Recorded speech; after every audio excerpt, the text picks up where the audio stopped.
I hop in my pickup and I want to go to Home Depot. It was on a Saturday. And I pull up and I wanted to get some plants. Actually, it was the weekend before the Prime Minister came. I wanted to get plants for the cottage, so I loaded up. And I pulled up right by the nursery. I think the majority have been to Home Depot. So I pull right up, I load up all the plants, and I'm ready to pull out. And here's this guy with a backpack and, a bag. And he's walking out, and the store manager's yelling at him, come back, and the security guard's there.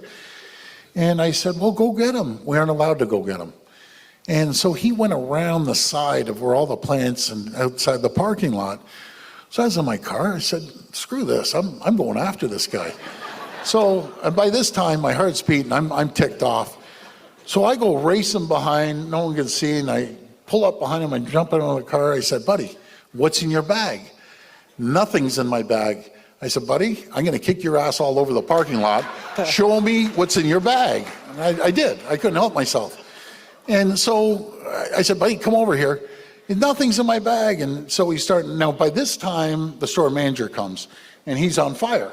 He's cursing and swearing. I guess I threw in a couple colorful language, too. And so he's emptying out his bag. And all of a sudden, so he's saying, nothing's here. I said, how about your other bag? It's because he dropped it and heard a cling. And so he went in there and he pulled out one of those saw blades that you open up. Yeah. And you can use it as a saw blade. And the store manager said, that's what he stole. And then, we start saying da-da-da-da to the guy. And then I said, keep emptying out the bag. He pulls out some cutters, tin snips.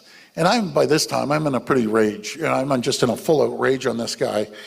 And I said, buddy, you stole those too? And he goes, I swear to God, I didn't steal them.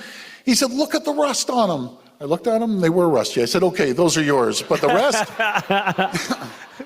And then I went on to tell him if I ever see him in the parking lot, he's going to get a beating like he's never got before.